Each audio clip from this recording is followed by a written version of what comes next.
Welcome to this explainer on the ultimate underdog story. Picture this. You just spent 10 whole years mastering the absolute worst, bottom-of-the-barrel character in a dating sim RPG called Aetherworld.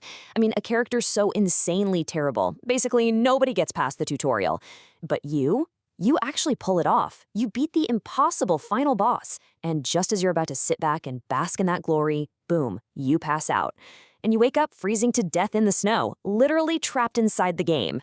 So how exactly does a guy with literally 0 mana survive a Magic Academy, let alone become a total legend?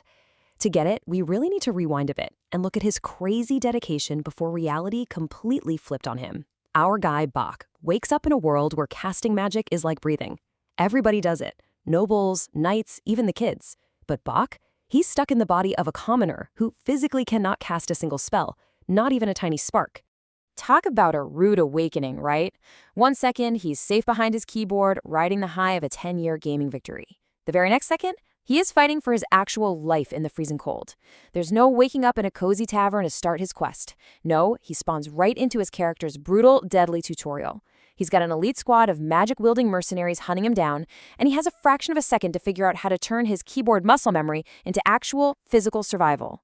And here is why he's at such a massive disadvantage.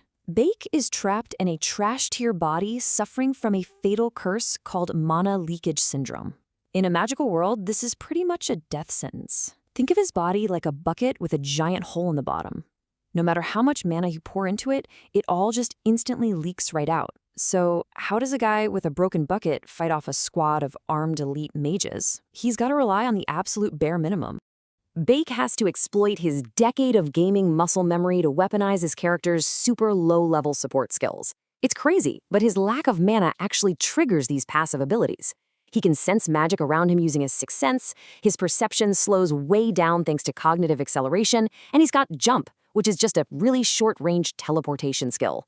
By timing those jumps absolutely perfectly, he dodges fatal attacks by mere millimeters. He's out there literally dancing around spells that should have vaporized him. But man, the transition from mashing plastic keyboard buttons to feeling the warm blood of a death squad on his hands, that is utterly terrifying.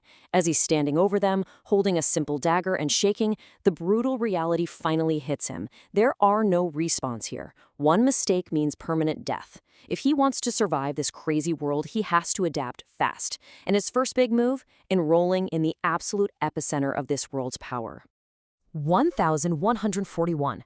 That is the staggering number of elite applicants trying to get into Stella Academy. It's the most prestigious magic school on the entire continent. And guess what? Bake enters dead last. We are talking about a campus packed with royalty, prodigies, and literal geniuses. Now, Bake just wants to keep his head down, avoid the overpowered main characters who are destined to face world-ending danger, and somehow fix his cursed body. But staying invisible? Yeah, no way that's going to happen. Using a literal cheat item called Boo Boo's Glasses, which basically acts as an internal wiki for all the game's lore, Bake accidentally answers the 3 hardest, completely impossible questions on the special placement test. This rockets him straight into the elite class S. He literally leaves the rest of the test totally blank. But because those 3 specific questions were designed to be virtually unsolvable, the academy instructors immediately assume he's some kind of secret mastermind. And that accidental genius status, it instantly paints a massive target right on his back. It creates this insanely toxic pressure for his classmates, especially the fire mage, Bia. Now, Bia is actual royalty, but she missed those 3 questions. Her abusive mother literally calls her worse than an insect for failing where a supposed commoner like Bake succeeded. So without even trying, Bake is already completely upending the dynamics of the school's most powerful students. Which brings us to the staff succession ceremony. Desperate to get back under the radar, Bake tries to secretly guide the main characters toward their destined weapons so the game's original story can just play out like normal. See, at Stella Academy, you don't pick your magic staff. The staff picks you through resonance. Bake knows exactly which staves need to go to which characters to unlock the good endings, and he just wants these overpowered heroes to stay on their designated narrative tracks. But of course, his interference causes a massive misunderstanding. Flame, the true heroine, who actually reincarnated from our world just like Bake, becomes highly suspicious of him. She knows the game's lore too. She knows Bake isn't supposed to exist, and she sees him interfering with the fake heroine, Gazelle, a character whose tragic destiny is completely tied to dark magic. To Flame, this weird, unknown variable trying to micromanage their weapons looks like a seriously dangerous anomaly. So what happens when the legendary staff ignores the heroine entirely? Well, in a massive, timeline-shattering plot twist, the overpowered Teraton staff bypasses Flame completely and literally forces itself into the hands of our zero-mana extra, Bake. Flame's jaw drops. Bake is absolutely horrified. He just accidentally stole the main character's legendary weapon. Naturally, the entire academy starts whispering about the manaless commoner who somehow claimed a top-tier magic staff. So much for staying invisible, right? Things only get crazier during the forest simulation dungeon. This is a brutal survival of the fittest test, where the academy throws all the freshmen into a massive artificial forest. They have to fight monsters and each other for point-bearing wooden sticks to determine their ranks. Bake just wants to secure a modest 5th place for a specific health-boosting reward, but he's quickly cornered by arrogant upperclassmen who take one look at his lack of mana and figure he's just free points. Big mistake. Bake doesn't cast a single spell, instead relying completely on his superhuman tutorial training and his jump skill. He literally bashes straight through their high-tier magical shields using a blunt piece of wood. It is an absolute humiliating beatdown. He is out there completely destroying entire squads of elite students with nothing but a stick and terrifying teleportation speed. And let me tell you, this immediately grabs the attention of the Fire Princess, Bea. This sequence plays out like a fast-paced action comic. When Bea launches a devastating, massive area of effect fire blast, Bake's cognitive acceleration kicks in, slowing the world down to an absolute crawl.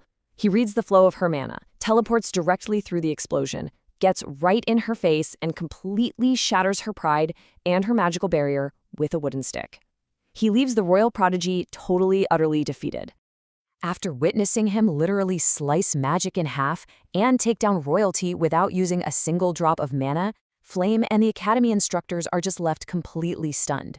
Flame confronts him, demanding to know who he really is. Meanwhile, up in the viewing room, high-level instructors are comparing his impossible movements to the legendary ancient knights who fought with swords instead of wands. He's becoming an absolute enigma to everyone around him. But messing with the timeline always has consequences. Bake's interference accidentally triggers an early, super deadly confrontation with a corrupted alchemy teacher, Professor Majera.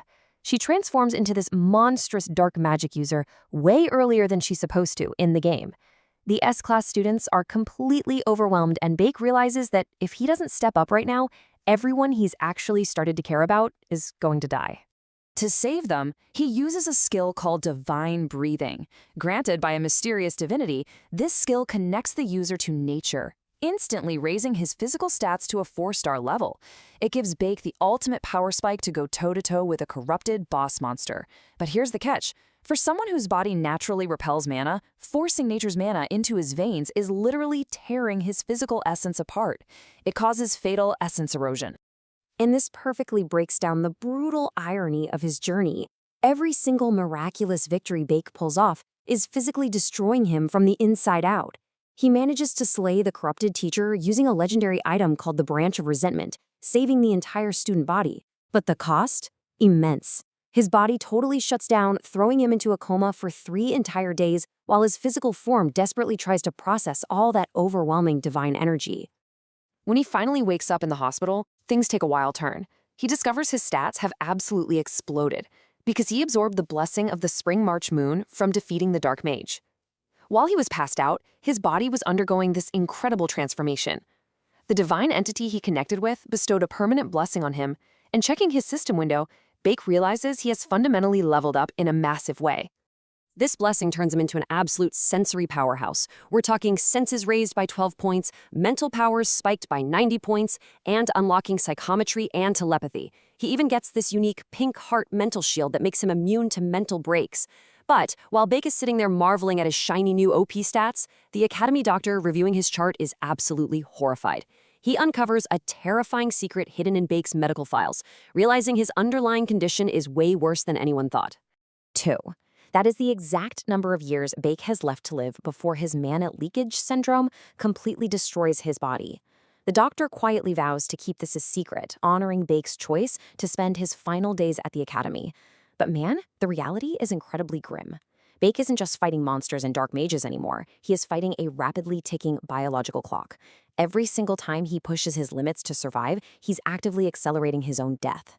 So with a 2-year lifespan and the game's timeline completely shattered, what will our ultimate underdog do next? With the overpowered heroes now watching his every single move and dark forces accelerating their own evil plans, Baek has to figure out how to reach the true ending before his own clock runs out. He's changed the story, saved lives, and proven you don't need mana to be an absolute monster on the battlefield. But can this 0 mana extra actually rewrite his destiny? Or will the world of Aether claim him just as he reaches the pinnacle of power?